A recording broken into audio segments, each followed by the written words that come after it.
Hi, I'm Angel, and today I'm here to review the Netflix 2017 original series, Dear White People. Complicated show. Complicated in the sense that my feelings about it are complicated. This TV show is based on the movie with the same title, Dear White People. I didn't see the movie. I did watch the show because I saw representation, people who look like me. I'm very interested.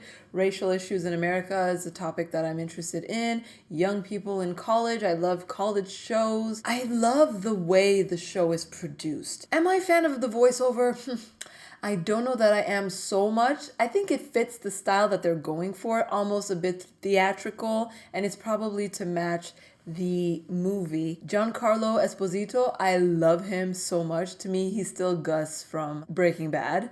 Oozes coolness to me. I'm more of a person who's into visual storytelling, but a good voiceover works, and it works here. Like I said, the style, the colors, the outfits, title cards, how they have episode 1, and every character is basically the topic of an episode. It's so stylish. I love it. Everyone is beautiful to look at. So visually, you are served. Really polished. Good job there. Typical Netflix quality delivered to you, and artistically. Then we have the acting. I think everybody was dedicated to their characters and everyone brought what they needed to bring. Some people are maybe a little more caricatures of themselves, but generally speaking, everyone feels very realistic and like a person you would meet in college. For those who don't know, this show takes place at a college in America, and it kind of follows the lives of a group of Black kids in this predominantly white college, and there's a whole story with a dorm or a hall, as they call it,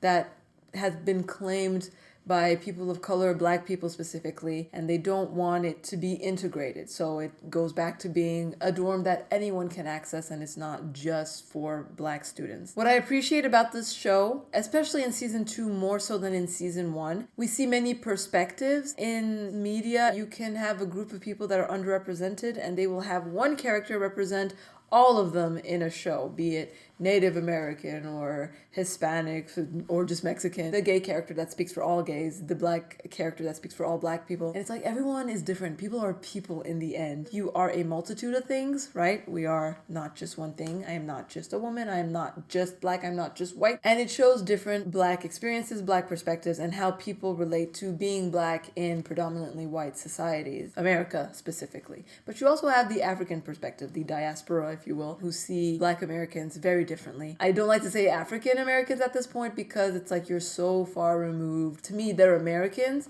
and the fact that we still have to use a diminutive or an adjective to distinguish what type of American you are, it still creates that separation. And I don't want to encourage segregation, obviously. I want to encourage integration. They're American.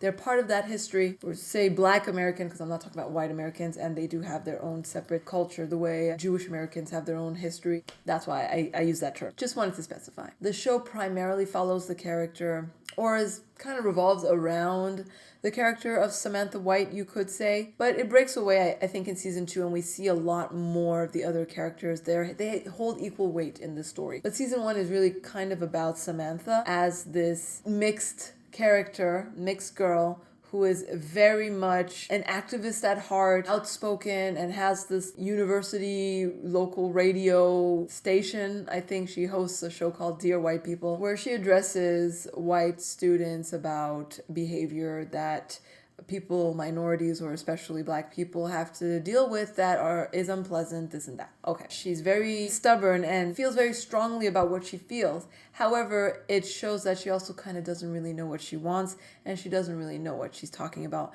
And that I appreciated because it made her more of a person and not just an ideal or a cause. I think of the movie Love, Simon, that I recently reviewed. I love that we're dealing with characters, with nuance, with personality. I think that people who judge the show based on the title are missing out. I understand. The title is kind of abrasive. I felt the same about Blackish. To make things about race and then to accuse other people about making things about race, I find it very hypocritical. But if you go beyond a title, if you can look past things like the Black Lives Matter slogan, which is also problematic in the sense that it distracts from what's really at the heart of all of this. It reflects their experience. I think you get further by not tricking people, but easing people into sharing your experience and making it more relatable and less like, this is my experience, it's not your experience. Boom, putting borders in between people, you know? That's just my perspective on the matter as a person who's very much in love with Black American culture. That's why it matters to me so much. Fundamentally, I love good content, whoever it's from, wherever it's from. I just wanted to make that clear. I didn't really agree with season 1. I'm for integration, like I said. I'm for getting to know people because I believe that that's what leads to understanding, which is what leads to sympathy. Acting upon fear only breeds more fear and hatred and so on and so forth. So if I were just to share my personal feelings about having a segregated dorm, I'd say I'm not for it at all. I think if anything, separating men and women in dorms is safer, if you will. But to treat people like they are inherently dangerous, which is what Black people have been accused of for so long, and then for that to be the argument for why the dorm exists and not acknowledge that that's why the Black dorm exists, it kind of bothered me. They want to say, oh, it's about creating a safe space and a place where Black people can be themselves and be around each other and just relax and create a community. That's all fine, well, and dandy. Safe space, code word for not safe with white people. So you are saying that you're unsafe inherently around other people, primarily white people. And that may be true in many instances. I'm not saying that it comes from nowhere. All of these policies and HBCUs and all of this stuff came from a place of segregation and racism, but it was imposed. Now we're in a time where we can actually do more. We can go beyond imposed limitations and rules. I think that one of the richest experiences you have in college is being with someone that is nothing like you in a dorm room and getting to know someone new, someone different. It might be friction at first, but you don't have to see it that way. And I think going into it with that mindset is what causes problems on both sides. It's like you're looking for trouble, you're gonna find it. Usually that's how life works. But if you go into a situation with an open heart, that's a better way to move forward, to isolate issues. Recognize that a certain person did a certain action and not the whole is responsible for this one person's action. That's why I appreciate the nuance and variety in characters that we have here, because one character like Samantha may be all about the white people are keeping us down, but she wasn't the only one speaking. And there were people in her community, in her circle, that didn't necessarily agree 100% with her approach and her mindset. So whether it's imposed segregation or self-inflicted segregation, it's still segregation. Maybe many people won't agree, but are you really part of the solution or are you part of the problem? At a certain point, both parties need to be like, okay, we're both human beings in the end, so maybe you and I can find common ground. And we may not have the same cultural background, but as an international person, been there, done that, live with it, I know what it's like to be the culturally different person all the time. If you come with it with an open heart, it's fun to share your experience with someone else and learn from someone else's experience. Advocate for inclusivity. Season 2, there is a dialogue between Samantha and her ex, Gabe, what a name, that really kind of highlights the issues that I had with Samantha. He makes some really good points. She made some good points about him too, right? I really encourage people who are into understanding other people, who maybe aren't exposed to Black Americans or just what they call minorities. If you want to know a little more about the diversity that exists in American culture, this is a good show to get a spoonful of diversity. Too much sex. I must say that now.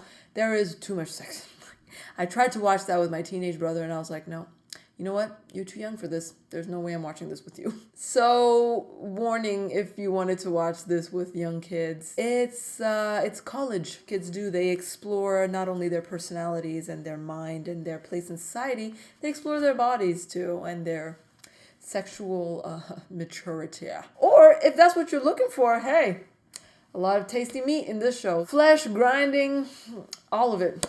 you'll enjoy. The show has some great storylines, some interesting characters, intrigue, mystery. I cannot wait to see where they're going with this in season 3 because it's becoming like a Tom Hanks movie. What's that thing called? National Treasure or whatever? Cryptic at this point, but I'm intrigued. I want to see where this goes. Really want to see where it goes. I am Team Gamantha, Gabe and Samantha. I don't know about you. Just wanted to say that. What did you think of the topics that were brought up on the show?